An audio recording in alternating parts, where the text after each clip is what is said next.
नमस्कार साथियों, Mahesh Taneja Indian and world history YouTube channel पर एक बार फिर आपका स्वागत है। आज हम बात करने वाले हैं दक्षिण भारत के एक और महत्वपूर्ण साम्राज्य की और एक और महत्वपूर्ण राजवंश की, और वो हमारा है पल्लव राजवंश।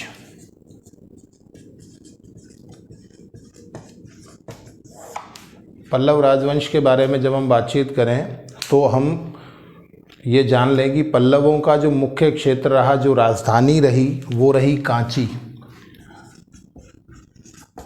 और इस साम्राज्य के बारे में यदि हम देखें तो इस मैप के माध्यम से हम फिर से अपने आप को रिकंसल्ट कर लें कि पल्लव कहाँ पर हैं।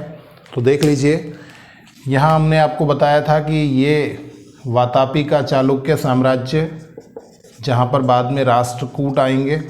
इसके बाद यहाँ पर कल्याणी के चालुक्य आ जाएंगे, यहाँ हर्षवर्धन का शासन, और इस सीमा पर, पूर्वी सीमा पर ये पल्लव साम्राज्य। इससे भी थोड़ा सा हम नीचे की तरफ बात करें तो ज़्यादा ठीक रहेगा। यहाँ पल्लव साम्राज्य, उसके बाद चोल और बाद में पांड्य, इस तरह से विकसित हुए। तो पल्लव यहाँ पर थे और इनकी जो शुरुआत है उसके बारे में बात करने से पहले इनकी जो लोकेशन है वो नदियों के बीच में एक बार देख लेते हैं। दक्षिण भारत की नदियों को एक बार देख लें, कई बार प्रश्न यहाँ से भी उत्पन्न हो जाते हैं। तो एक और मैप के माध्यम से अब देखें कि नदियों का क्या दृश्य है।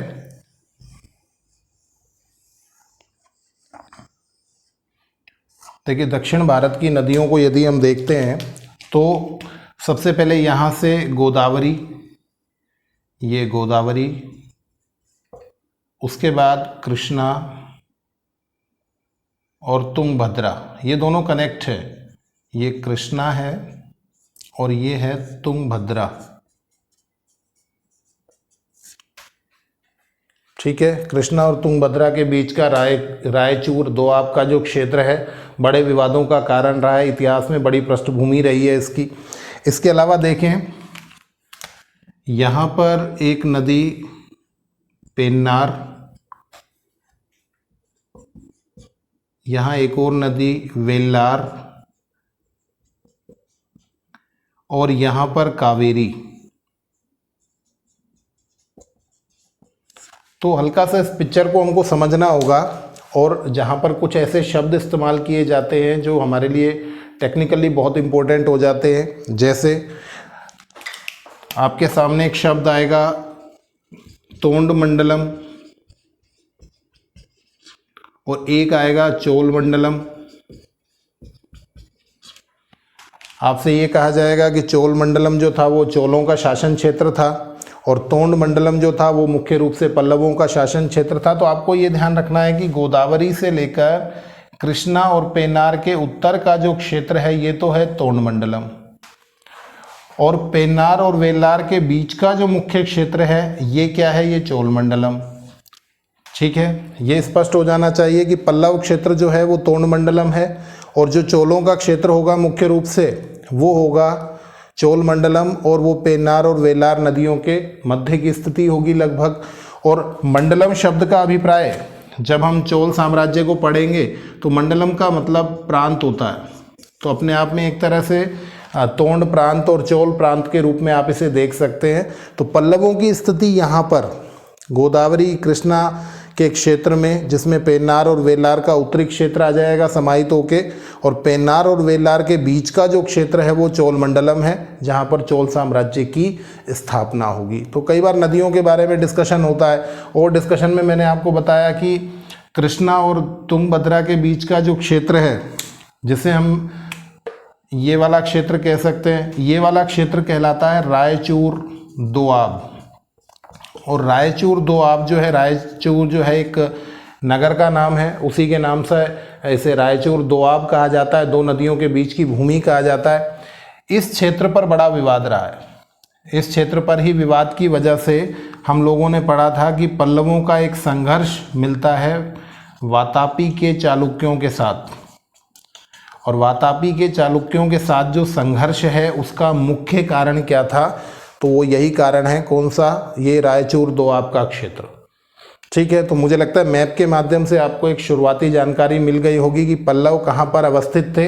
यहाँ अवस्थित हैं पल्लव इस क्षेत्र में। और आपको बताएं पल्लवों का जो प्रारंभिक इतिहास है वो बहुत पहले से देखने को मिल जाता है। और बहुत पहले से का मतलब ये है कि जब हम समुद्रगुप्त को पढ़ते हैं तो वहाँ पर भी पल्लव शासक, कांची के शासक का जिक्र मिलता है। और उनसे पहले भी एक महत्वपूर्ण शासक हुए जिनका नाम शिव स्कंदवर्मन प्राप्त होता है। मैं अगर ये कहूँ कि पल्लव साम्राज्य का पहला महत्वपूर्ण शासक कौन सा था तो शिव स्कंदवर्मन था। और शिव स्कंदवर्मन का एक अभिलेख प्राप्त होता है जिसे मेडवोलू अभिलेख के नाम से जाना जाता है। आरंभिक शासकों में ये महत्वपूर्ण है, मेडवोलू का अभिलेख। और इस अभिलेख के बारे में कि ये कितना पुराना है तो 350 ईस्वी के आसपास का ये अभिलेख है। ठीक है, और पल्लव साम्राज्य की अगर हम शुरुआती शासकों की बात कर रहे हैं तो वहाँ पर हम इसके बाद एक और शासक का नाम प्राप्त करते हैं जिनका नाम है विष्णुगुप्त। जब हम समुद्रगुप्त की हम लोग जानते हैं, समुद्रगुप्त बहुत बड़े विजेता थे, गुप्त काल के एक प्रमुख शासक थे। और इनके बारे में जानकारी हमें कहाँ से मिलती है? हरिशेन की प्रयाग प्रशस्ति से। तो इस प्रयाग प्रशस्ति में कांची के एक शासक पर समुद्रगुप्त की विजय का उल्लेख मिलता है। और समुद्रगुप्त ने किसे हराया? तो विष्णुगुप्त को हराया। तो आपको ध्यान रखना है कि समुद्रगुप्त का समकालीन कांची का पल्लव शासक कौन था? तो वो विष्णुगुप्त था। तो प्रारंभिक दो शासकों के बारे में आपको हल्की सी इन्फॉर्मेशन जरूर कलेक्ट कर लेनी है।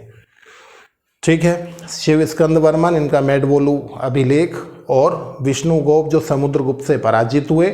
या प्रश्न आएगा कि प्रयाग प्रशस्ति में किस पल्लव शासक का उल्लेख प्राप्त होता है, कांची के किस शासक का उल्लेख मिलता है? तो उनका नाम था विष्णुगुप्त।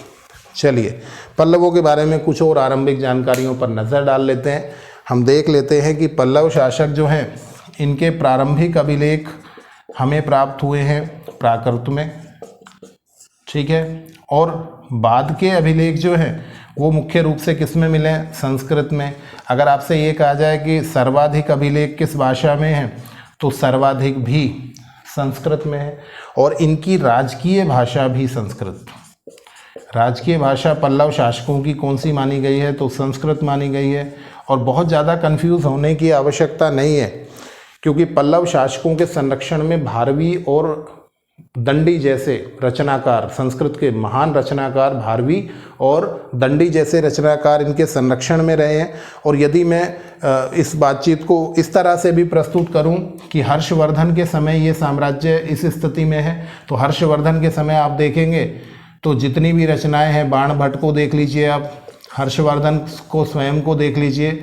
हर्षवर्धन की रचनाएं आप लोगों ने, बाण भट्ट की कादंबरी है, हर्षचरित है, हर्षवर्धन की रचनाएं हैं, नागानंद है, रत्नावली है ना। तो इस तरह प्रियदर्शिका है। तो ये सब संस्कृत की रचनाएं हैं। इसके अलावा हर्षवर्धन के समकालीन ही वातापी के चालुक्य साम्राज्य को जब हमने पढ़ा तो वहाँ पर भी हमने देखा कि संस्कृत भाषा मुख्य स्थिति में दिखाई देती है। और इसी समय यदि आप पल्लव साम्राज्य की बात कर रहे हैं तो प्रभाव होता है, क्षेत्रीय प्रभाव होता है, एक समय का प्रभाव भी होता है कि आप क्षेत्रीय कनेक्टिविटी देख पा रहे हैं और एक समय को देख पा रहे हैं कि हम उसी 6ठी-7वीं शताब्दी की तरफ जा रहे हैं। तो वहाँ पर मुख्य रूप से जो भाषा है इनकी वो कौन सी है? वो संस्कृत है। तो राजकीय भाषा पल्लवों की कौन सी है? संस्कृत है।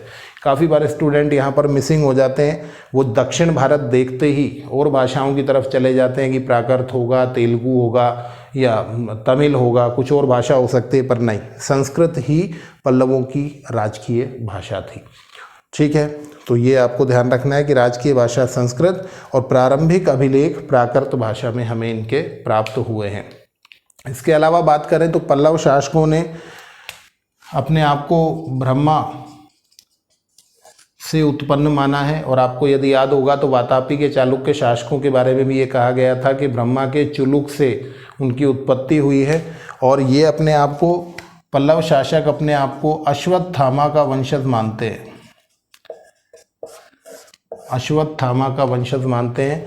ये भी हमारे लिए एक इम्पोर्टेंट फैक्ट हो सकता है कि कौन से राजवंश के शासक अपने आप को अश्वत्थामा का वंशज मानते हैं। तो वो कौन है? वो पल्लव शासक है। ठीक है, संघर्ष आपको बता दिया हमने कहाँ पर दिखाई देता है। तो अब हम शुरू करते हैं उन शासकों का एक क्रम और उन शासकों की उपलब्धियां जिनके बारे में मुख्य रूप से बातचीत की जानी चाहिए और जहां से हमारे बहुत सारे प्रश्न विकसित होते हैं। तो शुरू करते हैं हम पल्लव राजवंश की महत्वपूर्ण वंशावली को। और इस वंशावली में सबसे पहला नाम जो हमें प्राप्त होता है वो मिलता है सिंहवर्मन।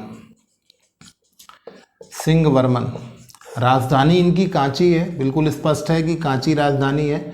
और ये कहा जाता है कि नागवंशीय शासकों को पराजित करके इन्होंने कांची पर अधिकार किया था। कभी एग्जाम में पूछ ले तो नागवंश के शासकों को इन्होंने हराया और कांची पर अधिकार कर लिया। सिंहवर्मन का जो टाइमिंग है वो लगभग 550 से लेकर 575 ईस्वी तक माना जाता है। हालांकि संस्थापक के रूप में सिंह विष्णु की प्रतिष्ठा ज़्यादा है। एग्जाम में आमतौर पर सिंहवर्मन ऑप्शन नहीं आता है, सिंह विष्णु के बारे में ज़्यादा जानकारियाँ मिलती हैं। तो इन्हें पल्लव राजवंश का संस्थापक, मैंने कहा वो पूर्वकालीन थे। जो शिव स्कंद वर्मन की बात की, विष्णुगोप की बात की, वो पल्लवों की कोई पूर्व शाखा थी, तो वहाँ से नहीं, आपको यहाँ से इस चीज़ को करना है कि इस राजवंश का संस्थापक कौन है। तो यदि ऑप्शन सिंहवर्मन हो तो सिंहवर्मन उत्तर होगा, सिंह विष्णु हो तो सिंह विष्णु उत्तर होगा। इनका टाइमिंग क्या है, 575 से लेकर लगभग 600 ईस्वी तक। ठीक है, सिंह विष्णु के बारे में कुछ बातचीत की जानी चाहिए। इम्पोर्टेंट फैक्ट क्या है, एक तो आपको पहले ये देखना है कि दोनों में सिंह आ रहा है। और पूरा पल्लव राजवंश जब आप पढ़ लेंगे तो आपको नामों में सिंह ही सिंह देखने को मिलेगा। Narasimha Varman first, Narasimha Varman second. तो सिंह से इनका क्या लगाव है, तो आपको बता दें, दहाड़ते सिंह, इनकी जितने भी स्तंभ आदि हैं वहाँ पर आपको इनका चित्रांकन मुख्य रूप से देखने को मिलेगा। और कहीं ना कहीं सिंह इनका राजकीय पशु स्वीकार किया गया है, राजकीय राजवंश का पशु स्वीकार किया गया है। कौन सा, सिंह। और दहाड़ते सिंह जो हैं उनका चित्रांकन किस राजवंश की विशेषता है, तो पल्लवों की। तो अब आपको रटने की जरूरत नहीं है, सिंह विष्णु, सिंह वर्मन, नरसिंह वर्मन, नरसिंह वर्मन फर्स्ट सेकंड, तो आपको सब यहाँ से महत्वपूर्ण समझ में आ रहा होगा। सिंह वर्मन को संस्थापक माना हमने, बात कर रहे हैं सिंह विष्णु की क्योंकि इसके बारे में ज़्यादा डिटेल मिलती है। और सिंह विष्णु के बारे में महत्वपूर्ण तथ्य ये कि इनके दरबार में संस्कृत के महान रचनाकार भारवी थे। बहुत महत्वपूर्ण तथ्य, भारवी थे। और भारवी की रचना जो है वो है किरातार्जुनीयम।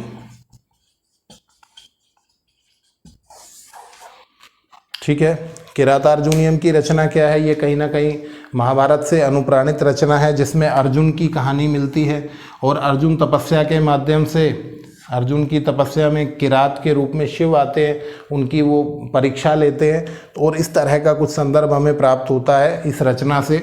अपने अर्थ गौरव के लिए प्रसिद्ध है रचना। अर्थ गौरव का मतलब होता है कि यूँ कहिए लोकोक्तियाँ, कहावतें जिस तरह से होती हैं कि अर्थ बड़ा स्पेशल तरीके से, विशिष्ट तरीके से निकल कर आता है, तो अर्थ गौरव के लिए प्रसिद्ध किरातार्जुनीयम, जिसमें 18 सर्ग हैं। अब आपको यहाँ पर ध्यान रखना है कि महाभारत में 18 पर्व हैं और उससे अनुप्राणित रचना कौन सी है, किरातार्जुनीयम, और यहाँ पर 18 सर्ग हैं। तो ये आप इससे कनेक्ट कर लेंगे। तो भारवी के बारे में यहाँ पर आपको बताया, किसके दरबार में थे, सिंह विष्णु के दरबार में थे। और 18 सर्गों में इन्होंने एक महत्वपूर्ण रचना लिखी है। इस रचना की एक और बड़ी विशेषता ये है कि प्रत्येक सर्ग जो आरंभ होता है वो श्री से होता है और समाप्त जो होता है वो लक्ष्मी शब्द से होता है। दोनों एक ही बात है, ठीक है। किंतु सर्ग की शुरुआत, हालांकि बहुत छोटे एग्जाम में इस तरह के प्रश्न नहीं आते, परंतु नेट कॉलेज लेक्चरर में इस तरह का प्रश्न पूछा जा सकता है कि किस रचना में इस तरह की उपलब्धि है कि सर्ग की शुरुआत श्री शब्द से होती है और समाप्ति जो है वो लक्ष्मी से होती है। ठीक है, चलिए आगे बढ़ते हैं। भारवी के बारे में आपको बता दिया, भारवी सिंह विष्णु के दरबार में। सिंह विष्णु की एक दो उपाधियों के बारे में बात कर लेते हैं। इन्हें अवनी सिंह कहा गया, पोतरायण कहा गया, ये इनकी उपाधियां हैं, ये आपको मुख्य रूप से ध्यान रखना है। और इनके बारे में जब डिटेल मिलती है तो वहाँ इन्हें पांड्यों को हराने वाला, कलभ्रों को हराने वाला, कलभ्रों को हराने वाला, चोलों को हराने वाला। यहाँ पर मैं एक डिस्कशन और करना चाहूँगा। चोल जो थे वो पल्लवों के ही सामंत थे, परंतु चोलों की एक शाखा पहले से ही शासन कर रही थी।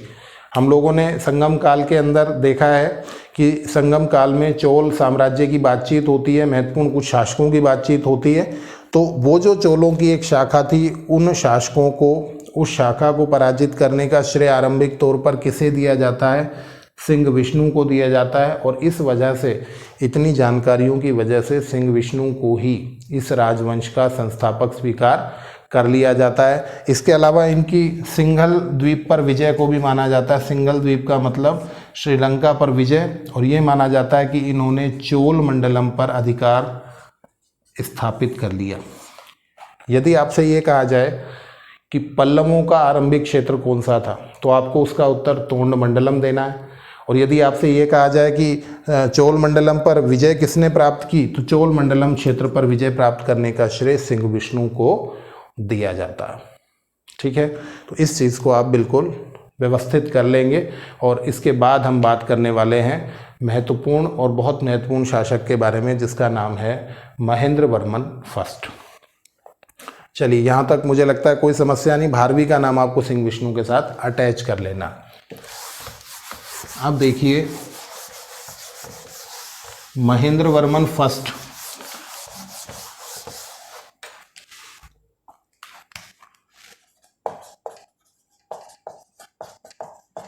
महेंद्र वर्मन फर्स्ट का जो टाइमिंग है लगभग 600 से लेकर 630 के आसपास तक स्वीकार किया जाता है। कुछ पुस्तकों में कुछ 10-5 साल का आगे पीछे भी मिलता है, परंतु मुख्य रूप से यही टाइमिंग इनका माना गया है। और महेंद्र वर्मन फर्स्ट का अगर हम ये टाइमिंग देखें तो इतिहास की दृष्टि से इस समय क्या सीन है, तो ये नर्मदा के दक्षिण में हम देख रहे हैं कि इस समय पुलकेशिन सेकंड जो है यहाँ व्यवस्थित हो जाएंगे। पुलकेशिन सेकंड होंगे यहाँ पर, यहाँ हर्षवर्धन होंगे। और इस क्षेत्र में हमने बात की किसकी? महेंद्र वर्मन फर्स्ट की। महेंद्र वर्मन फर्स्ट की बहुत सारी उपाधियाँ मिलती हैं। पहले बात करते हैं उनकी उपाधि और उपलब्धियों के बारे में, और फिर इनके युद्ध के बारे में बातचीत करेंगे हम लोग। देखिए कौन कौन सी उपाधियाँ मिलती हैं। तो एक तो मत्त विलास उपाधि मिलती है किसकी? महेंद्र वर्मन फर्स्ट की। और यही मैं जिक्र कर लूँ आपको, एक एक उपाधि के साथ आपको उपलब्धियां गिनाएंगे। मत्त विलास कहने का अभिप्राय ये है कि इनके द्वारा रचना के क्षेत्र में, लेखन के क्षेत्र में रचनाएं की गई, और इनकी 2 रचनाएं मुख्य रूप से प्रसिद्ध हैं, वो यहाँ पर डिस्कस करने लायक हैं। यहीं से आपको याद हो जाएगा मत्त विलास प्रहसन। मत्त विलास प्रहसन नाम की रचना किसने की? तो महेंद्र वर्मन फर्स्ट ने। और इसी के साथ में आपको बताऊं कि भगवदज्जुक, ये रचना भी प्राप्त होती है संस्कृत भाषा में किसकी? महेंद्र वर्मन फर्स्ट की। तो मत्त विलास प्रहसन के बारे में प्रश्न बहुत ज़्यादा पूछा जाता है। ये क्या है? यहाँ पर इन्होंने बौद्ध धर्म से संबंधित, जो तांत्रिक विद्या से संबंधित कुछ लोग हैं उनसे, और जो कापालिक हैं उन पर बहुत सारे व्यंग्य किए हैं, कापालिकों की जीवन शैली पर और बौद्धों के बारे में बहुत सारे व्यंग्य हमें प्राप्त होते हैं। किस रचना से? तो मत्त विलास प्रहसन से। ये आपको इम्पोर्टेंट है, ध्यान रखना है।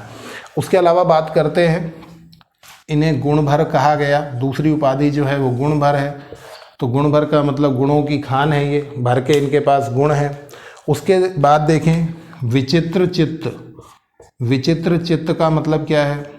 कि विशिष्ट तरह के निर्णय लेने वाले जो हैं वो है विचित्र मन वाले हैं, अर्थात बहुत सारी विशेषताओं वाले हैं। मैं आपको बता दूं, महेंद्र वर्मन फर्स्ट एक बहुत बड़ा योद्धा नहीं है, परंतु ये एक बहुत बढ़िया लेखक है। उसके अलावा एक चित्रकार है, ये एक बहुत बड़े संगीतज्ञ हैं। तो ये सारे विचित्र चित्त हैं, इनका विचित्र मन है, और इतनी सारी उपलब्धियां समाहित करने वाले ये पल्लव साम्राज्य के एकमात्र शासक हैं। ठीक है। उसके अलावा बात करें तो इनका चैत्यकारी एक उपाधि प्राप्त होती है, और इसका मतलब क्या है? ये मंदिर निर्माता हैं, और मंदिर निर्माता से यहाँ कुछ एक विशेष चीज़ निकल कर आती है, वो आपको यहाँ पर समाहित कर लेनी है। वो विशेष चीज़ क्या है? महेंद्र वर्मन फर्स्ट जो है वो प्रथम शासक के रूप में हमें दिखाई देते हैं भारतीय इतिहास में, जिन्होंने उन्होंने अपने अभिलेख में भी लिखवाया है कि पूरे के पूरे मंदिर का निर्माण उन्होंने जब किया है तो चट्टान को काट कर किया है, करवाया है, और उसके अंदर कहीं पर भी चूना, बजरी, है ना, गारा, किसी भी तरह की ऐसी चीज़ का इस्तेमाल नहीं किया है। तो भारतीय इतिहास का पहला शासक जिसने इस तरह के मंदिरों का निर्माण कराया वो कौन है? वो महेंद्र वर्मन फर्स्ट स्वीकार किए जाते हैं।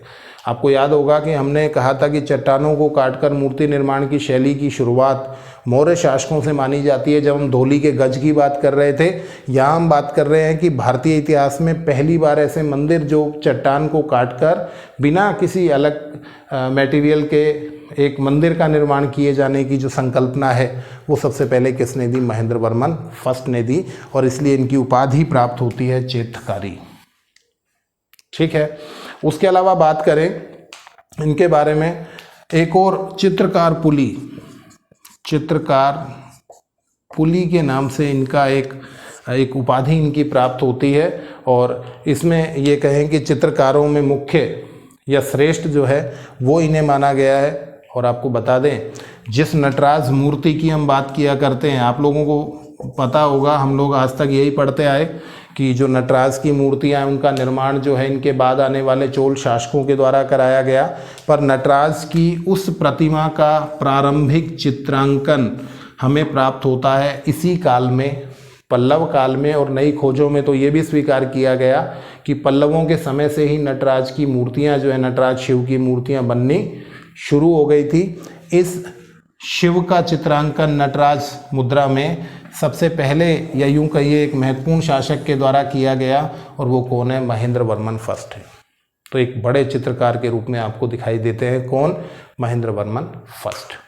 तो उपाधियां आपने देखी कौन कौन सी? मतविलास, गुणभर, विचित्र चित्त, चैत्यकारी और चित्रकार पुली। इन सब उपाधियों का जो प्राप्त करता है वो एक महान शासक है जिनका नाम महेंद्र वर्मन फर्स्ट है। कुछ और बातचीत कर लेते हैं महेंद्र वर्मन फर्स्ट के बारे में।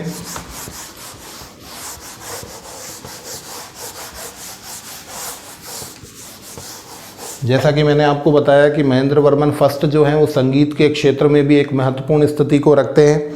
तो एक तो हमें ये ज्ञात होना चाहिए कि इनके संगीत गुरु कौन थे। तो संगीत गुरु थे इनके रुद्राचार्य,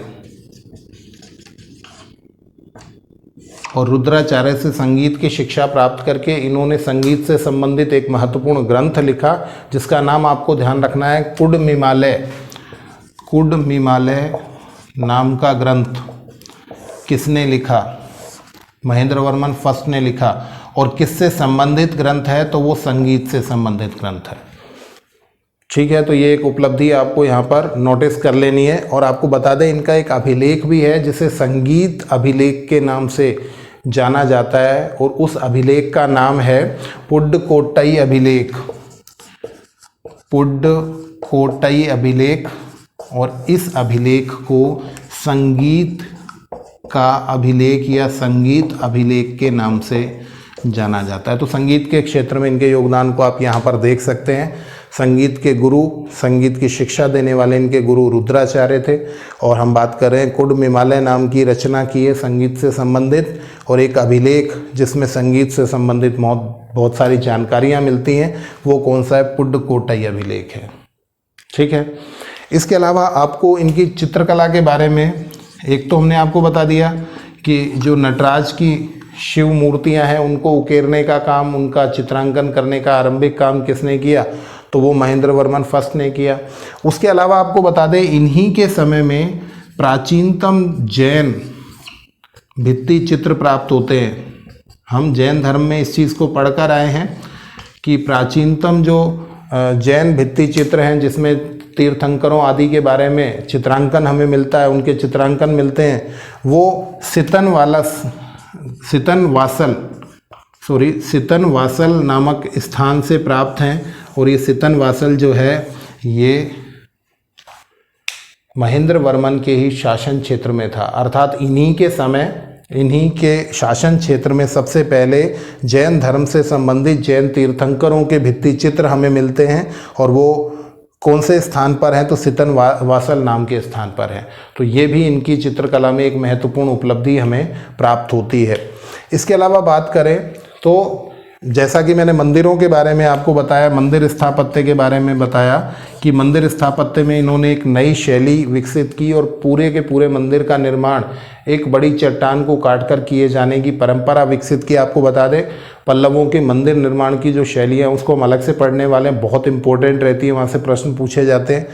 तो उस मंदिर निर्माण की आरंभिक शैली की शुरुआत किसने की? तो वो महेंद्र वर्मन फर्स्ट ने की, और ये जानकारी इनके एक अभिलेख से प्राप्त होती है, और उस अभिलेख में मंडकपट लेख मिला है इनका। आपको बताएं, मंडकपट नाम थोड़े से अजीब लगेंगे, परंतु जब एक बार आप सुन लेंगे तो निश्चित रूप से कहीं ना कहीं क्लिक कर जाएंगे आप। ऑब्जेक्टिव एग्जाम में तो आपको कहीं दिक्कत आनी नहीं है।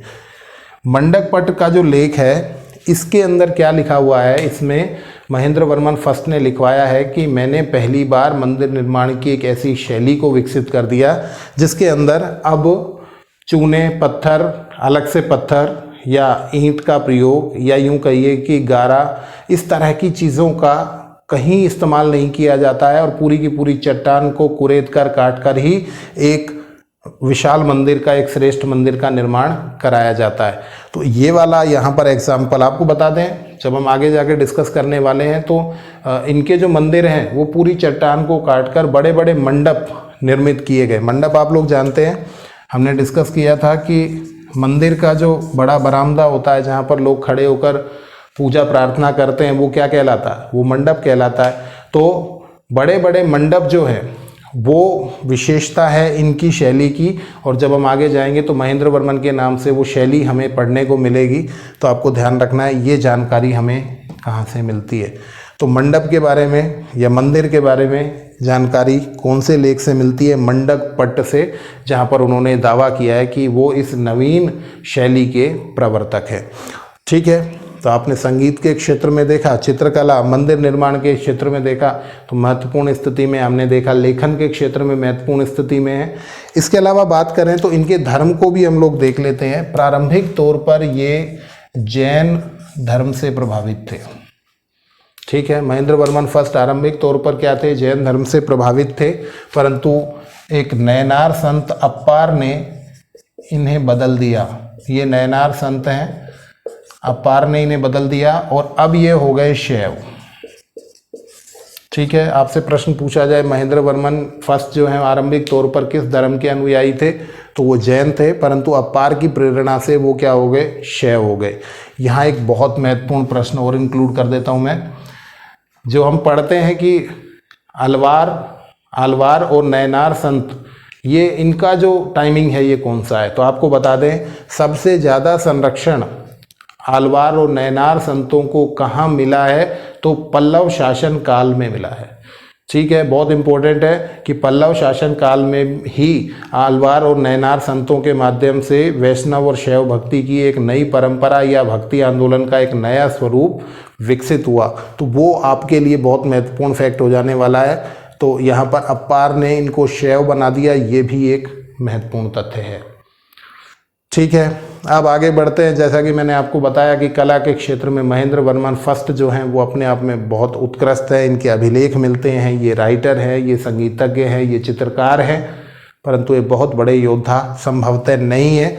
और जैसा कि आपको बताया गया कि पल्लव चालुक्य संघर्ष किसके समय शुरू हुआ? प्रश्न पूछा जा सकता है आपसे। तो आपको बताना है कि पल्लव चालुक्य संघर्ष जो है पल्लवों की ओर से महेंद्र वर्मन फर्स्ट के समय और चालुक्यों की ओर से पुलकेशिन सेकंड के समय ये शुरू हुआ।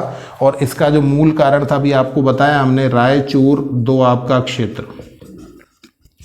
इस क्षेत्र पर अधिकार को लेकर विवाद रहा पल्लवों और चालुक्यों के बीच में, और इस विवाद में सबसे पहला परिणाम क्या आया तो वो हम यहाँ पर देखने की कोशिश करें। वो पहला परिणाम ये था कि महेंद्र वर्मन फर्स्ट और पुलकेशिन सेकंड, ये आपको बता दें पुलकेशिन सेकंड और ये महेंद्र वर्मन फर्स्ट, इन दोनों के बीच में युद्ध हुआ। और अगर आप उन नदियों को भी देखेंगे तो वो तुंगभद्रा जो है वो यहीं से कृष्णा में मिल जाती है, तुंगभद्रा कृष्णा में यहीं से मिल जाती है। तो ये वो क्षेत्र है जहाँ पर विवाद है, और इस विवाद के अंदर जो पहला युद्ध हुआ उसमें पुलकेशिन सेकंड ने महेंद्र वर्मन फर्स्ट को पराजित कर दिया। ठीक है, एक महत्वपूर्ण तथ्य। पुलकेशिन सेकंड के बारे में हम पढ़ चुके हैं। चालुक्यों में पुलकेशिन सेकंड ने हर्षवर्धन को भी हराया था और उसके अलावा उन्होंने यहाँ पर महेंद्र वर्मन फर्स्ट को पराजित कर दिया। हालांकि आगे जाकर महेंद्र वर्मन फर्स्ट के बाद नरसिंह वर्मन फर्स्ट जब आएंगे तो वो इस पराजय का बदला लेंगे और उन्होंने आगे जाकर इस पुलकेशिन सेकंड को पराजित किया और ये संघर्ष आगे बढ़ता चला जाएगा। परंतु पल्लव चालुक्य संघर्ष की शुरुआत किस पल्लव शासक के समय हुई, तो वो आपको कंठस्थ कर लेना है। किसके समय की बात है? महेंद्र वर्मन फर्स्ट के समय की बात है। ठीक है, तो ये भी आपको यहाँ पर इंक्लूड कर लेना है कि महेंद्र वर्मन फर्स्ट पराजित हो गए पुलकेशिन सेकंड से। ठीक है, तो ये सारी की सारी बातचीत आपको क्या करनी है?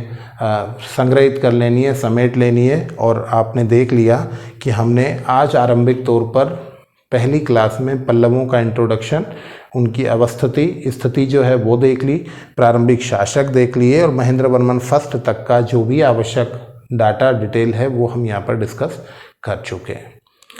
ठीक है, नेक्स्ट क्लास में बात करेंगे महान शासक नरसिंह वर्मन और उसके बाद के शासकों की।